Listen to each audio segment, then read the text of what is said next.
दिल्ली मुगल साम्राज्य अपनी ताकत के शिखर पर खड़ा है। सोने से भरे खजाने, लाखों सैनिक और एक बादशाह जिसे लगता है कि पूरे हिंदुस्तान में अब उसे कोई नहीं रोक सकता। क्या होता अगर इतिहास में एक बड़ा बदलाव कर दिया जाए? क्या होता अगर भारत के दो सबसे खतरनाक योद्धा एक ही समय में जन्म ले लेते? एक मेवाड़ का वो शेर जिसने जंगलों में रहना स्वीकार किया लेकिन झुकना नहीं, जिसने घास की रोटी स्वीकार की लेकिन अकबर की अधीनता नहीं, महाराणा प्रताप। और दूसरा दक्खन का वो योद्धा जिसने पहाड़ों और किलों को हथियार बना दिया और स्वराज्य का सपना पूरे भारत को दिखा दिया, छत्रपति शिवाजी महाराज। अब सोचिए, अगर महाराणा प्रताप और छत्रपति शिवाजी महाराज ये दोनों औरंगजेब के दौर में साथ होते तो क्या होता? क्या मुगल साम्राज्य पहले ही टूट जाता? क्या भारत का इतिहास बदल जाता? या फिर इतना विशाल साम्राज्य फिर भी अजय रहता? आज हम एक ऐसी अल्टरनेट हिस्ट्री में प्रवेश करने वाले जो कल्पना ज़रूर है, लेकिन अगर वो होता तो आज भारत कुछ और ही होता। क्योंकि अगर राजपूताना की आग और मराठों का तूफान एक साथ उठते तो शायद हिंदुस्तान का भविष्य कुछ और ही होता। लेकिन वीडियो में आगे बढ़ने से पहले यदि आपने वीडियो को लाइक और चैनल को सब्सक्राइब नहीं किया तो अभी करें। सुरेंद्र प्रताप जी, बिना किसी देर के शुरू कीजिए इस मज़ेदार एपिसोड को। 17वीं सदी का हिंदुस्तान दिल्ली के तख्त पर बैठा था एक ऐसा साम्राज्य जिसे देखकर लगता था कि अब इसे कोई नहीं रोक सकता। मुगल, उत्तर से लेकर दक्खन तक हर बड़े राज्य पर उसका प्रभाव था। सोने से भरे खजाने, विशाल सेना, हजारों घोड़े, तोपे और लाखों सैनिक। और उस साम्राज्य का सबसे शक्तिशाली शासक औरंगजेब, वो सिर्फ एक बादशाह नहीं था, वो पूरे हिंदुस्तान की सत्ता का केंद्र बन चुका था।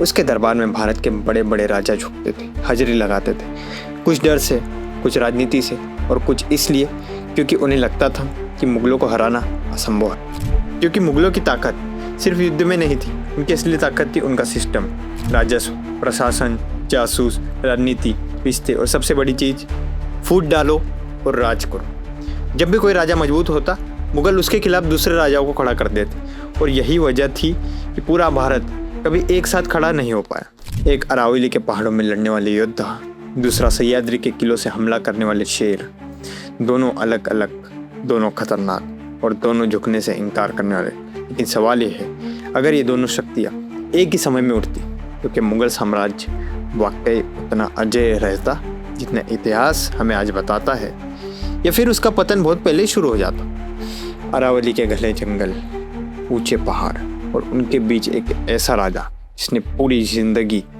झुकने से इनकार कर दिया, वीर शिरोमणि महाराणा प्रताप।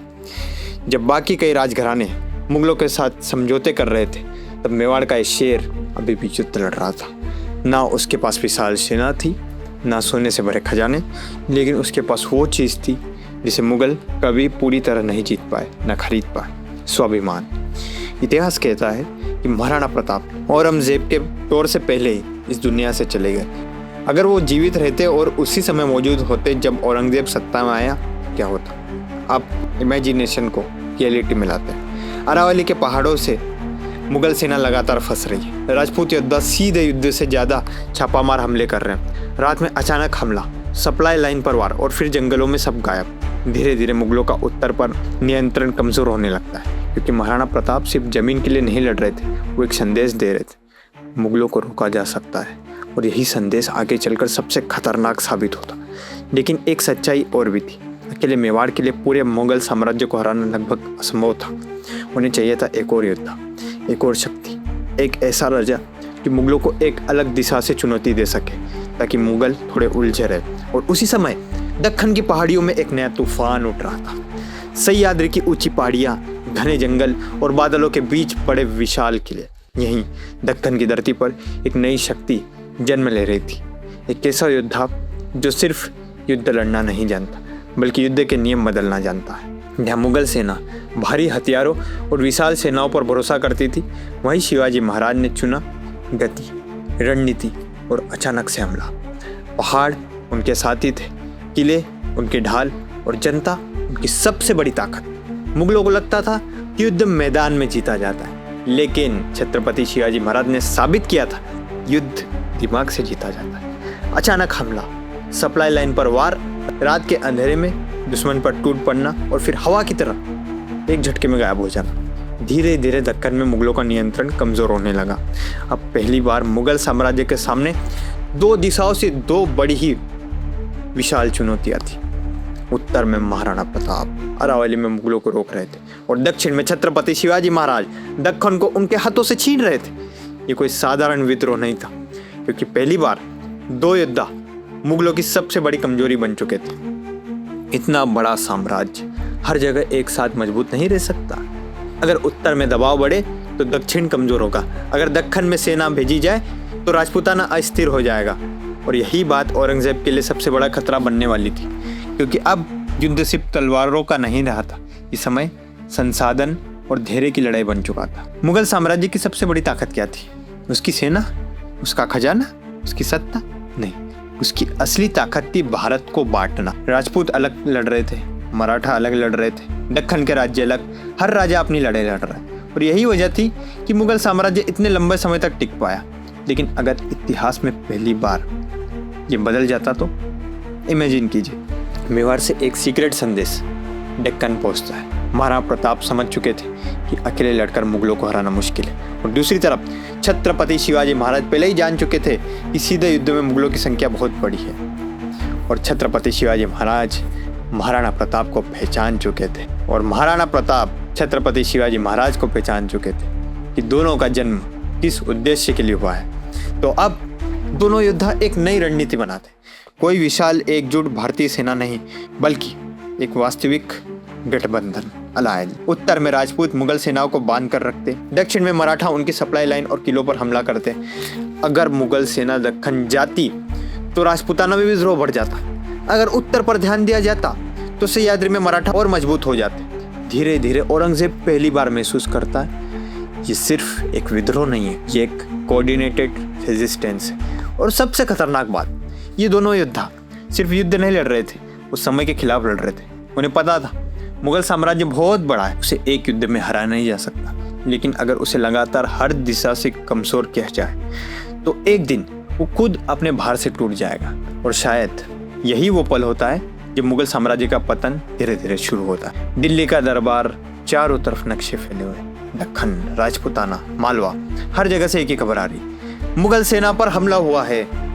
औरंगजेब समझ चुका था कि ये साधारण विद्रोह नहीं रहा, क्योंकि अब दुश्मन एक जगह खड़ा होकर युद्ध नहीं लड़ रहा था। उत्तर में महाराणा प्रताप अरावली के पहाड़ियों में मुगल सेना को रोक रहे थे, और दक्षिण में छत्रपति शिवाजी महाराज तेजी से मुगलों का सफाया कर लेते। अनाज लूट लिया जाता था, खजाने पर हमला हो जाता था, संदेशवाहक रास्ते में ही गायब हो जाते थे। और सबसे बड़ी बात, मुगलों को कभी पता ही नहीं चलता था कि अगला हमला कब, कहाँ और कैसे होगा। एक विशाल साम्राज्य की सबसे बड़ी कमजोरी सामने आने लगी, उसका आकार। इतनी बड़ी सेना को चलाने के लिए पैसा चाहिए, अनाज चाहिए, हजारों घोड़े चाहिए, और हर दिन का युद्ध मुगल खजाने को खाली कर रहा था। शायद पहली बार औरंगजेब के सामने एक ऐसी लड़ाई थी जिसे वो सिर्फ ताकत से नहीं जीत सकता था, क्योंकि वो जितनी सेना भेजता उतना ही खर्च बढ़ता, और जितना खर्च बढ़ता उतनी ही अस्थिरता साम्राज्य में फैलने लगती। कुछ सूबेदार नाराज होने लगे, कुछ राजाओं ने कर देना कम कर दिया, कुछ क्षेत्रों में छोटे विद्रोह शुरू हो गए, क्योंकि अब साम्राज्य कमजोर दिखने लगा तो लोग डरना बंद कर देते हैं। और यही वो चीज़ थी जिससे हर बादशाह डरता है, न तलवार न युद्ध, बल्कि अपने साम्राज्य का धीरे धीरे हाथ से निकलना, फिसलना। और शायद अगर ये दबाव कई साल तक चलता तो मुगल साम्राज्य युद्ध से नहीं, अंदर से टूटने लगता। साल गुजरते गए, युद्ध खत्म नहीं हुआ, लेकिन अब एक बदलाव साफ दिखाई देने लगा। पहली बार मुगल साम्राज्य जीतते हुए भी कमजोर दिख रहा था। उत्तर में महाराणा प्रताप अब भी अरावली में डट कर खड़े थे, और दक्षिण में छत्रपति शिवाजी महाराज सह्याद्री से लगातार मुगलों की नींव हिला रहे थे। ये दो राजा दिल्ली पर कब्जा करने नहीं निकले, लेकिन उनका लक्ष्य कुछ और था, मुगलों को यह साबित करना कि हिंदुस्तान अब झुकेगा नहीं। और शायद यही वो पल होता जब इतिहास एक करवट लेता। धीरे धीरे राजपूताना के दूसरे घराने भी साहस जुटाने लगते, दक्कन के कई राज्य मुगलों से दूरी बनाने लगते। लोग समझने लगते कि मुगल जय नहीं, जब एक साम्राज्य के बारे में ये सोच फैल जाती, उसका पतन उसी समय शुरू हो जाता। इमेजिन कीजिए, दिल्ली का दरबार अब पहले जैसा नहीं रहा, खजाना कमजोर हो चुका है, मुगलों की सेना थक चुकी है, चारों तरफ विद्रोह की खबरें आ रही, लेकिन पहाड़ों में अब भी दो नाम गूंज रहे हैं, वीर शिरोमणि महाराणा प्रताप और छत्रपति शिवाजी महाराज। एक ने उत्तर को झुकने नहीं दिया और दूसरे ने दक्षिण को टूटने नहीं दिया। और शायद अगर इतिहास ने इन्हें एक ही समय में जन्म दिया होता तो हिंदुस्तान कुछ और ही होता। मुगलों का इतिहास के पन्नों में कई धूल खाकर गायब हो चुका हो, लेकिन इतिहास की सबसे दुखद बात यही है कि कुछ योद्धा एक ही लक्ष्य के लिए जन्म लेते और कभी एक दूसरे से मिल नहीं पाते। लेकिन काश ऐसा होता कि महाराणा प्रताप और छत्रपति शिवाजी महाराज दोनों एक ही दौर में जन्म लेते तो शायद मुगल साम्राज्य कब का खत्म हो चुका होता, उनका नामो निशान गायब हो चुका। लेकिन इतिहास हमारी कल्पनाएं, इमेजिनेशन से नहीं चलता। यही तो सबसे बड़े दुख की बात। आज के लिए इतना ही, तब तक के लिए जय शिवराय, जय श्री राम।